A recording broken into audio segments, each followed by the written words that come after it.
All right, so this is the new iPhone 13 Pro in the colorway Graphite. Now, I know that a couple iterations ago, it was the Space Gray, Graphite, whatever. It's all gray to me. So I kind of felt like this was the best color for me, especially with the new colorways. I really liked the Midnight Green when the 11 Pros came out, but the Graphite speaks the most to me this time around. First and foremost, before diving into the unboxing, I wanted to make a note on this box, this case. Now, I'm not sure what the 12 Pros came in. However, the 11 Pro or the 11 Pro Max that I had an absolutely humongous box. And, it did take a lot of, it did waste a lot of material. There was no need to have that much material in there. So they did go with a slimmer box this time around. And I'm honestly not sure what the 12 Pros came in, if they came in a thicker box or not. However, I'm only used to what the 11 Pros came in.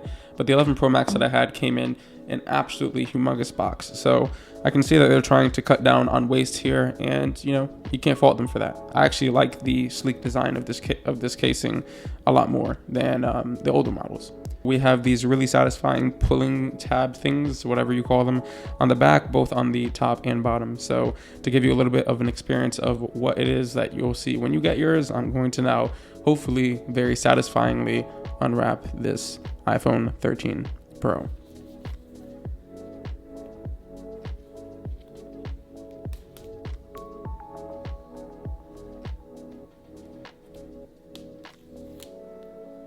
That felt amazing.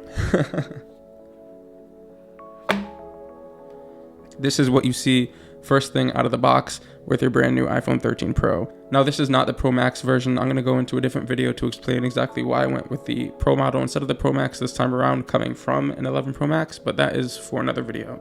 So here you have the pull tab. Wow. This thing is gorgeous. Absolutely gorgeous. And I love when it first comes out of the box because there's absolutely no fingerprints that I'm destroying right now, but absolutely no fingerprints whatsoever. Gorgeous. Ooh. Messed up the side bezels a little bit, but there you go. Now, if we flip on over to the screen, this is my favorite part.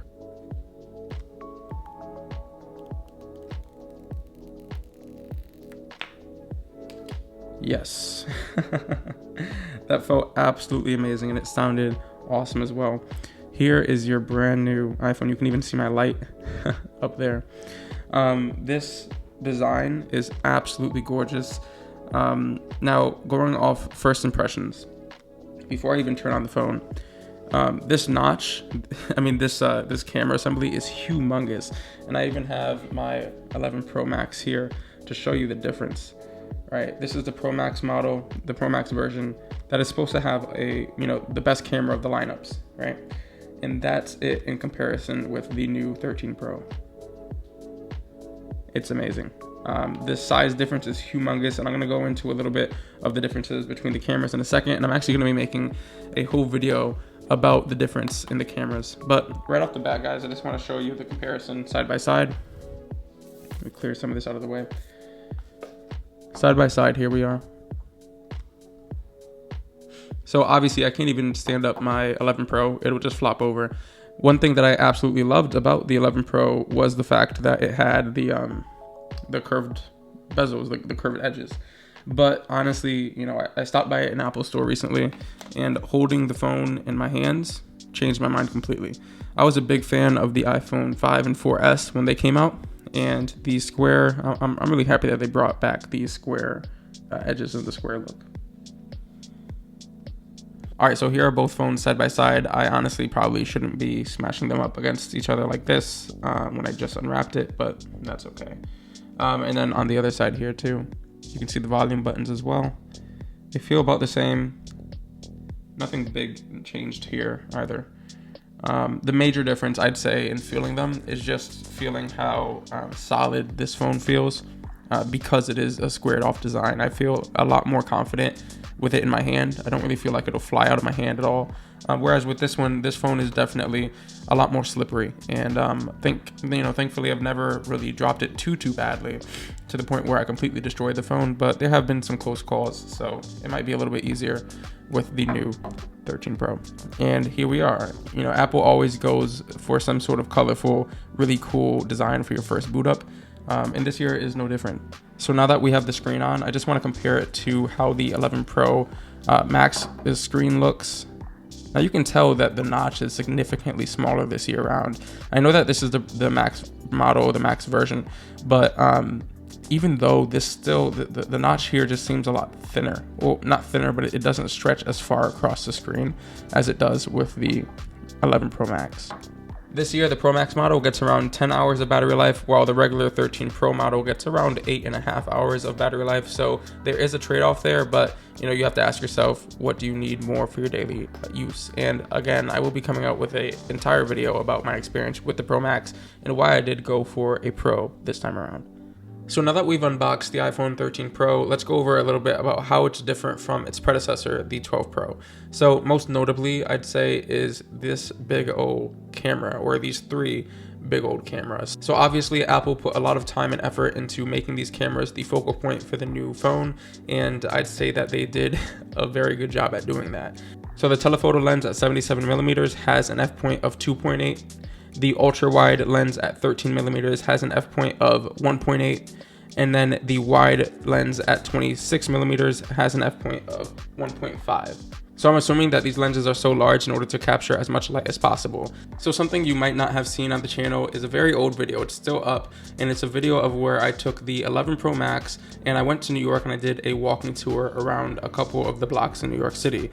Now, obviously, the amazing lighting of New York City helped me out a lot in a lot of that video. However, there are some times where I was going around the subways or in the park maybe, and the lighting got so dark, it was at night, that the grains were just ridiculous. So there's actually a lot of footage that I wasn't able to keep in that video, which is disappointing to say the least. But I do want to do a very similar low light nighttime setting video test for the 13 Pro and see how well it stacks up against the 13 Pro Max that I have. Moving on, let's talk about the performance of the phone. So this year, the A15 Bionic chip is in Apple's flagship phone, and it is lightning quick. The main difference between this phone and, say, an iPhone 13 is that this phone will come with a 5th core versus the 4 cores that you'll find in an iPhone 13. Now, it's really up to you to determine whether or not you're going to use that or need that. Some people really don't game or anything on their phones, so they don't really need that extra bit of performance. That's not the only reason why you'd go for a Pro model, but it is something to keep in mind. So this is the 256GB model, and I went for it mainly because I've always only gotten 256 ever since it came out as an option. I only use about 95GB of storage on my current iPhone 11 Pro Max, but it's always nice to know that I have that extra wiggle room if I need it. Mainly because I do actually use these cameras on the phones in order to record very high quality footage. Like I said earlier, I recorded the entire 4K NYC night walking tour on my 11 Pro Max solely, no use of any other camera. And that whole video took up something around like 18GB of storage. So in the event that I want to do something similar with this phone, I know that I have that extra room to make that happen. Apple ProRes 1080p is the highest option that you can do if you were to get a Pro model with the 128GB SSD, and that's mainly because because Apple knows that you need a significant amount of storage space in order to hold ProRes footage in any application that you're using. So it makes sense to me why the Apple ProRes 4K was reserved for 256GB and up, and I'm glad that I got it. Alright, so the last thing that I'm extremely excited about for this phone is the variable ProMotion display that Apple came out with for this phone. And that's where it can range anywhere between 10 Hz and 120 Hz. Now, some of you may not know what that is, but it really just comes down to the screen's refresh rate. I play a lot of online games, and I built my own gaming computer, which I might make a video about. And my monitor that I use for that is 144 Hz. So that's extremely quick refresh rate. I can see people's, heads popping out anywhere, really quickly. So it is very impressive that this phone can do that. And that's pretty much it, guys. I just wanted this to be a very quick unboxing of the phone. I didn't want to go through all of the setup and stuff like that, just because I feel like it's pretty basic. Everybody knows how to, get to the home screen on an iPhone, and more or less the screen and the home dock are going to be the same on this phone as they were on the past couple of phones. But watch out for my 4-week review, where I'm going to be going specifically over how this is faring up in comparison to my 11 Pro Max and which one I prefer after a month of use. I also have a lot of videos coming out very soon, like this week and next week, and some of them are going to be MagSafe accessories for the phone and other things centered around the iPhone 13 Pro release. So stick around for those if you want to hear me go deeper into the 13 Pro and its features and how it's different from the last couple models. And most certainly last but definitely not least is of course our iPhone 13 giveaway. So that started in the last video. Go ahead and check it out. I'll have it in the cards somewhere around here where I'm explaining all of the rules to enter into the iPhone 13 giveaway. Guys, you do not want to miss this. The chances are probably the best that you're ever going to see on YouTube, and I'm really just doing it to give back and grow the community as quickly as possible. You guys have been showing amazing love, and I really do appreciate it. So now I'll tell you the very first secret word or phrase that is a part of that giveaway. Again, guys, what I'm about to say right now is the very first word, secret phrase that I'm going to be saying in the course of the next few videos, and they're going to be numbered 1 through 10, and this is number 1. So the first secret word or phrase is simply iPhone 13.